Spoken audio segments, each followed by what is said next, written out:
the winter of 1690, a few hundred soldiers came home to Massachusetts from a failed invasion of Quebec, cold, unpaid, and dangerously angry. The colony that had sent them had no gold and no silver left to pay them. So it did something no government in the Western world had ever done. It printed pieces of paper, and it promised those pieces of paper were money. That was the first banknote in the history of the West, and it was born out of a debt that could not be paid. The cash sitting in your wallet right now is the direct descendant of that desperate act. It is not backed by gold. It is not backed by silver. It is backed by a promise. And everything that has happened since is the story of how a broke army's IOU became the most powerful object on Earth. But the story does not start there. To find the real beginning of paper money, you have to travel back more than 1,000 years and halfway around the world to the markets and mountain passes of imperial China. For most of human history, money meant metal: gold, silver, bronze, copper. Something you could bite, weigh, and hold in your fist. Metal was money because metal was scarce, and because everyone agreed it was valuable. The problem was that metal is heavy.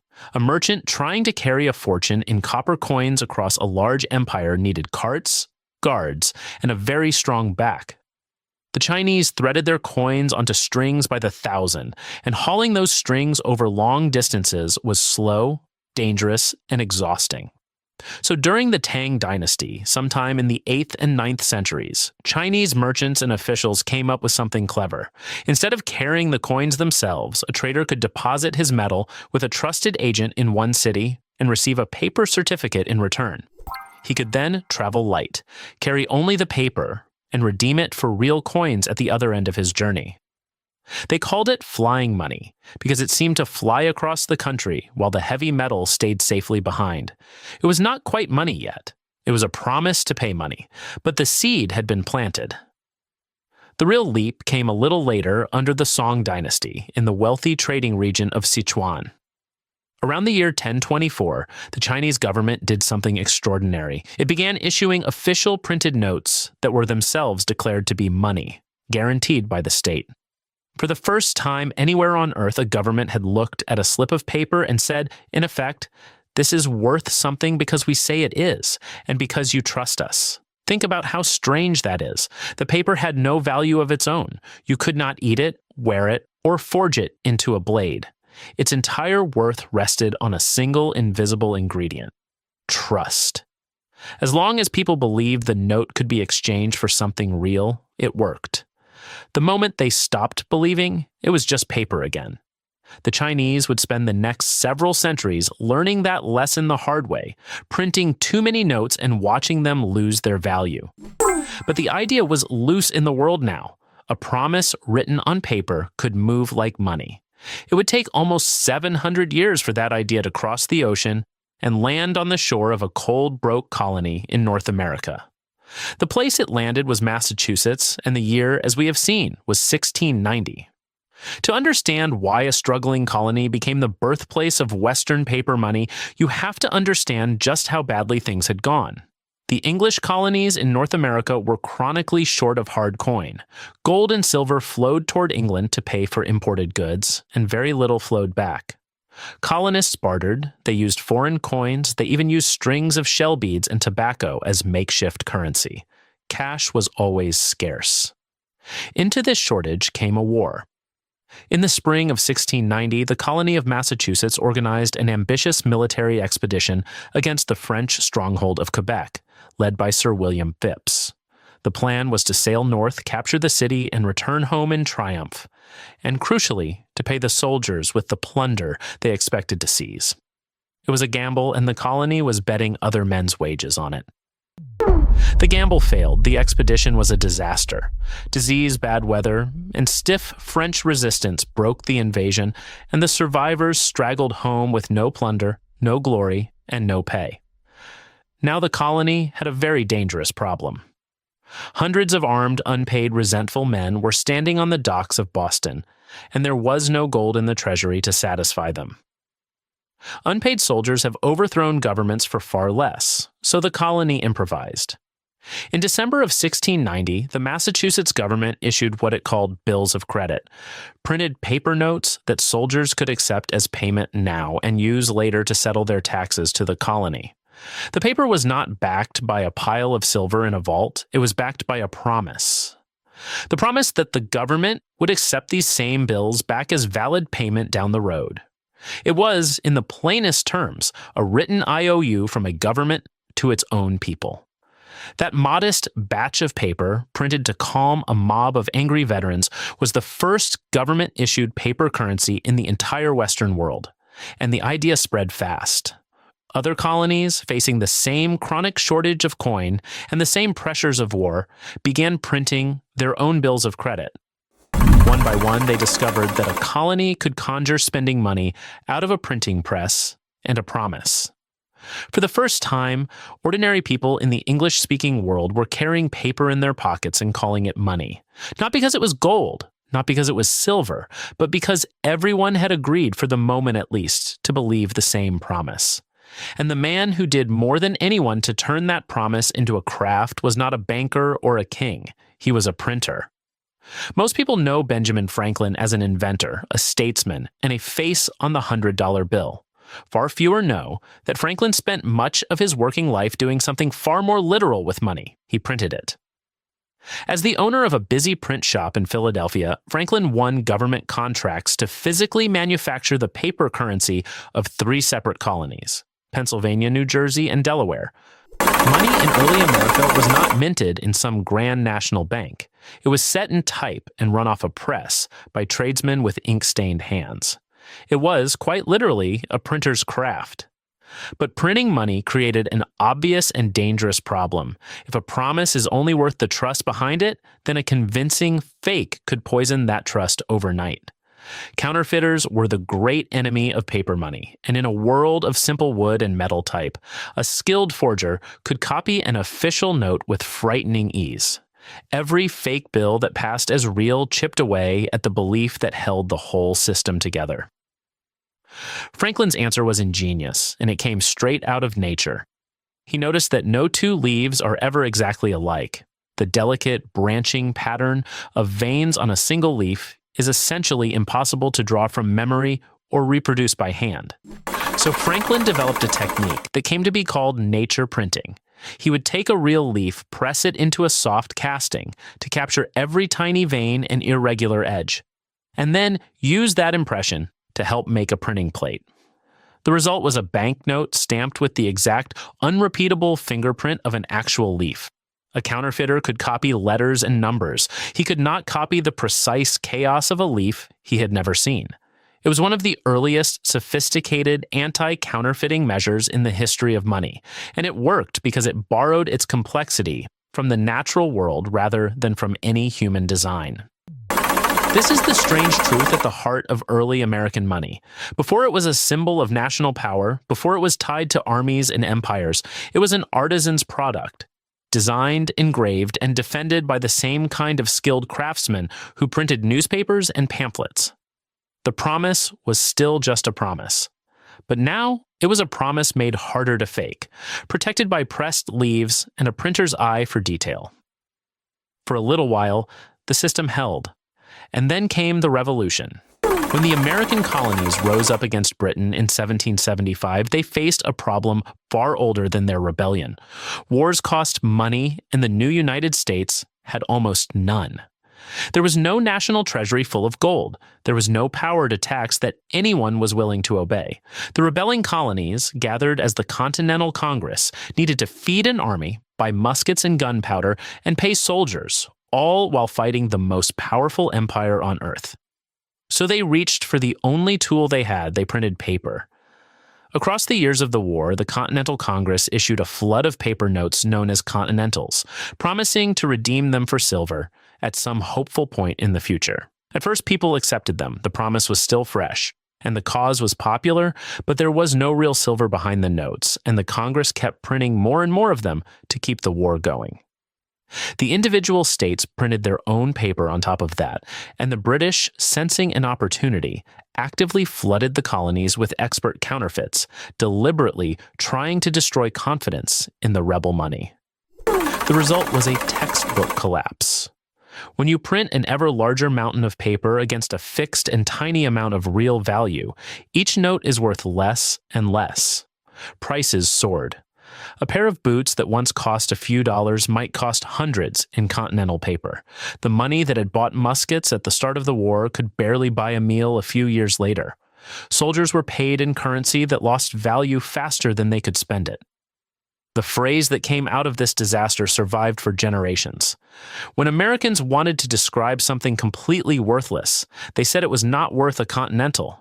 An entire national currency had become a national joke, a symbol of a promise so overprinted and so hollow that no one would trust it anymore. It was the first great lesson of American paper money, and it was a brutal one. A promise is only as strong as the restraint of the people making it. Print carefully, and paper can win a war. Print recklessly, and paper becomes confetti. The founders came out of the revolution so scarred by the memory of the worthless Continental that many of them wanted nothing to do with government paper money ever again. For decades, the young country would try to live without a national paper currency at all, but money, like water, always finds a way in. And what rushed into that empty space was chaos. For most of the first half of the 1800s, the United States had no single national paper currency at all. What it had instead was something close to monetary anarchy.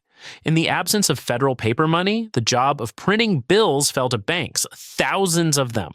State-chartered banks, private banks, and frontier institutions of every size and reputation each issued their own paper notes, printed with their own designs and promising to redeem them for gold or silver on demand. A note from a solid bank in Boston might be trusted. A note from an obscure bank on the edge of the frontier might not be worth the paper it was printed on. People came to call the shakiest of these operations wildcat banks, supposedly because some of them set up shop in remote places where the only customers were wildcats. The scale of the confusion is hard to imagine today. By the middle of the century, something on the order of 8,000 different kinds of banknotes were circulating across the country, issued by more than 1,000 separate banks, each with its own artwork, its own value, and its own level of trustworthiness. A dollar was not simply a dollar. A dollar was a dollar from a particular bank, worth whatever people believed that particular bank could actually pay. Into this mess poured a tide of forgery. With so many designs in circulation and so few people able to recognize them all, counterfeiting exploded. Fake notes flooded the economy. Real notes from failed banks became worthless overnight, and ordinary merchants were left with an impossible task: figuring out for every single bill handed across the counter whether it was genuine, whether the bank still existed, and what it was actually worth. They solved it the only way they could. Shopkeepers and merchants bought thick printed catalogs, updated constantly, that listed the known banknotes of the country and described how to tell the real ones from the fakes. These banknote detectors were bestsellers of their day because in a world of 8,000 different promises, you needed a reference book just to survive a day of business. Step back and look at what money had become. It was a promise made by thousands of separate institutions, many of them unreliable, some of them fraudulent, and a great many of them lying about how much gold sat behind their paper. Everyone was making the same promise, and everyone knew that a good number of those promises were false. It was a system built on trust that had almost no trust left in it, and it took a catastrophe to bring the entire thing under control. That catastrophe was the Civil War. When the southern states seceded and the fighting began in 1861, the federal government in Washington faced the oldest problem in the history of money, magnified to a terrifying scale. War is astronomically expensive, and the Union needed to pay for the largest military mobilization in the country's history. Hundreds of thousands of soldiers, mountains of weapons, railroads, ships, and supplies, all at once. The government's gold reserves were nowhere near enough. Borrowing had its limits, and there was no time to wait.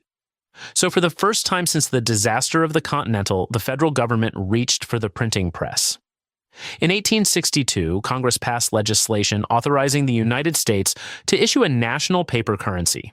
Notes that quickly became known as greenbacks because of the distinctive green ink on their backs But these notes were something new and, to many people at the time, deeply unsettling. They were not redeemable for a fixed amount of gold or silver. They were what economists call fiat money, money that has value by government decree and public acceptance and nothing else. A greenback was not a claim on metal sitting in a vault. It was a promise backed by one thing only: the survival of the Union itself. If the United States government endured and won the war, the money would hold its value. If the government collapsed, the paper would be worthless. Every greenback in every soldier's pocket was, in effect, a bet on the future of the nation. This was the pivotal moment in the whole story. For the first time, the national government of the United States had taken the ancient colonial promise, that scrap of paper first printed to pay angry soldiers in 1690, and claimed it entirely for itself. Money would no longer be 1,000 competing promises from 1,000 shaky banks. It would be one promise made by the state, enforced by the state, and backed by the power and permanence of the state. The following year, in 1863, the government went further, creating a system of national banks and taxing the old state banknotes out of existence. The era of 8,000 competing bills was ending. The chaos of the wildcat years was being swept away and replaced by something orderly, uniform, and national. But the price of that order was profound. The promise no longer belonged to the people, or to the merchants, or to the local banks. It belonged to the government. And the government was only getting started. Once the state owned the promise, it spent the next 100 years tightening its grip. The first great step came in 1913, when the United States created the Federal Reserve, a central bank designed to manage the nation's money and act as a backstop in times of financial panic. From then on, the supply of American money would be steered by a single central institution, rather than left to the whims of thousands of scattered banks. The promise now had a manager. Then came the moment the government reached into people's own hands. In 1933, in the depths of the Great Depression, President Franklin Roosevelt issued an order that stunned the country. Americans were required to turn in their gold, their coins, their bars, most of the private gold they owned, to the government in exchange for paper dollars. For the first time, ordinary citizens were effectively forbidden from holding gold as money. The metal that had defined wealth for thousands of years was pulled out of everyday circulation, and paper was left to stand alone. The promise had quietly replaced the thing it once promised. But the dollar was still, on paper, connected to gold in one crucial way. Foreign governments could still exchange their American dollars for actual gold at a fixed rate. That final thread, thin as it was, meant the dollar was not entirely a leap of faith. There was still metal at the far end of the promise, at least for nations if no longer for individuals. And then, on the 15th of August, 1971, that last thread was cut. Facing mounting economic pressure and a run on American gold, President Richard Nixon went on television and announced that the United States would no longer convert dollars into gold for anyone, not even foreign governments. It was meant to sound temporary. It was permanent. In that single evening, the dollar was severed from gold completely and forever. From that night on, a dollar was no longer a claim on anything you could hold. It was pure paper, pure faith, pure promise. Money backed by absolutely nothing but the collective belief that it was worth something. This is the quiet turning point of the entire story. Not a war, not a crash, but a calm announcement on a summer evening. In the space of a few minutes, every dollar on earth quietly became what that first Massachusetts bill had always secretly been. A promise with nothing solid behind it except trust. The colonial IOU had finally shed its last disguise. And now that naked promise was about to conquer the entire planet. Because here is the strange twist. Cutting the dollar loose from gold did not weaken it. It set it free to rule. In the years that followed, the United States helped build an arrangement that historians often call the petrodollar system. The world's oil, the single most essential commodity on the planet, came to be bought and sold in American dollars. If nearly every nation needed oil, and oil could only be bought with dollars, then nearly every nation needed to hold dollars. American paper became the reserve currency of the entire world, the money that all other money is measured against. A promise, first scribbled, to pay a few hundred angry colonial soldiers had become the financial foundation of global civilization. And now for the detail that ties this whole story together. The American dollar in your wallet is called a paper dollar, but it is not actually made of paper at all. A United States bill is roughly 3/4 cotton and 1/4 linen, a woven blend of fabric, not wood pulp. The most powerful paper promise in human history is not even paper, it is cloth.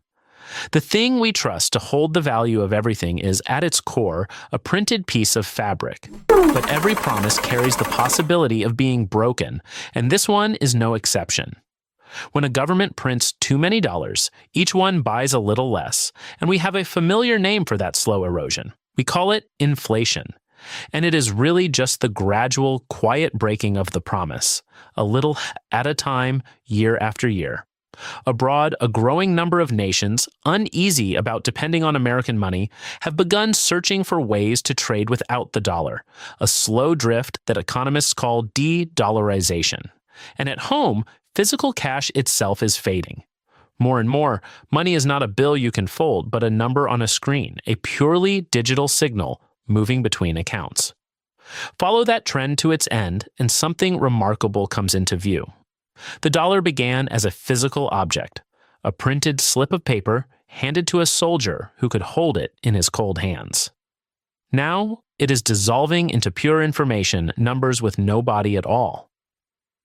And on the day the last physical bill disappears, the final trace of that 1690 promise, the actual paper you could touch, will vanish with it, leaving behind only the promise itself. Think about the journey, a desperate colony printed paper to quiet an angry army. A Philadelphia printer defended it with pressed leaves. A revolution inflated it into a joke. Thousands of banks drowned it in forgery. A civil war handed it to the state. And a president, on a summer evening, cut its last tie to gold and set it loose to rule the world. From a broke soldier's IOU to the invisible money on your phone, the entire history of paper money is the history of a single fragile idea, that a promise, if enough people believe it, can be worth more than gold. If you enjoyed this, hit subscribe and drop a comment telling us whether you think the promise is still one we can trust.